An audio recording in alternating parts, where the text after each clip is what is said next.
in recent times. Experts have highlighted the significant risk in commercial real estate in the USA, marked by high vacancy rates and shaky bank loans. While dramatic credit losses for banks have been absent so far, the sudden 38% and 21% stock declines in New York Community Bancorp and Aozora Bank in the last 24 hours are raising concerns. These less-known banks from the USA and Japan are reporting issues with commercial real estate, resulting in substantial losses or provisions. Could this be the beginning of banking crisis 2.0? It serves as a warning about a potential $560 billion dormant risk that could be exposed as banks release their 2023 financials and outlooks for 2024.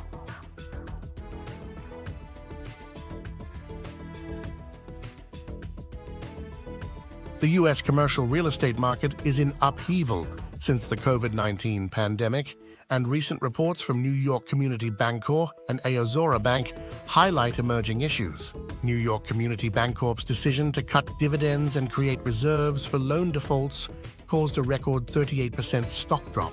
Aozora Bank warns of losses in U.S. commercial real estate, contributing to market concerns. The ongoing decline in commercial real estate values, fueled by remote work and rising interest rates, raises uncertainty about specific loan defaults. Billionaire investor Barry Sternlicht warns of over $1 trillion in losses in the office market. For banks, this poses the risk of more payment defaults as landlords struggle with loans, a problem not fully reflected in their balance sheets, according to Harold Baldwin from Keene Summit Capital Partners, LLC. 560 billion commercial real estate loans due by 2025. Moody's Investor Service is contemplating downgrading New York Community Bancorp's credit rating, considering recent developments. Banks are facing a substantial $560 billion in commercial real estate loan maturities by the end of 2025, over half of the total debts due. Bloomberg suggests a potential new banking crisis, particularly impacting regional banks that lack diversification. A JP Morgan report reveals smaller banks have 28.27% of their assets tied to commercial real estate loans, prompting regulators to conduct additional reviews. Anticipated debt maturities and potential interest rate cuts by the U.S. Federal Reserve are expected to reveal the true extent of value declines in the market. Recent transactions, such as the Aon Center sale in Los Angeles, reflect significant value drops. Banks, especially regional ones, might have underestimated asset values by holding on to them until maturity, warns Harold Baldwin.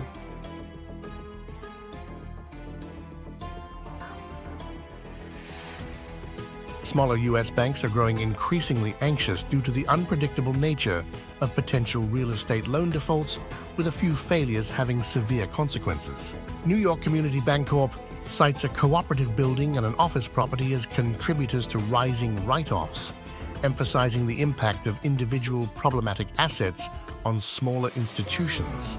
Bloomberg notes that while office spaces pose a challenge, the company's major real estate exposure is in multi-family homes, with about $37 billion in residential loans, almost half of which are secured by rent-regulated buildings, making them vulnerable to state regulations. Indicators such as a 39% discount on loans secured by rent-regulated buildings sold by the Federal Deposit Insurance Corps, and a higher rate of arrears in December for such buildings in New York City underscore the challenges they face.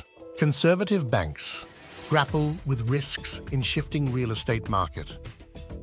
New York Community Bancorp, known for its conservative lending approach, revealed that 8.3% of its residential mortgages are deemed critical, indicating a higher risk of default. Despite its conservative stance, the bank's larger share of loans tied to rent-regulated multifamily homes in the commercial real estate portfolio may be more vulnerable to the 2019 rental law changes, according to David Averam from Maverick Real Estate Partners. Banks face growing pressure to reduce exposure to commercial real estate.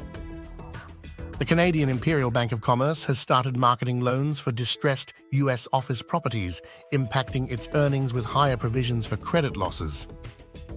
Averam warns that reported overdue loans are just the beginning and banks remain exposed to significant risks, with potential interest rate declines in the next year unlikely to resolve their challenges. Conclusion.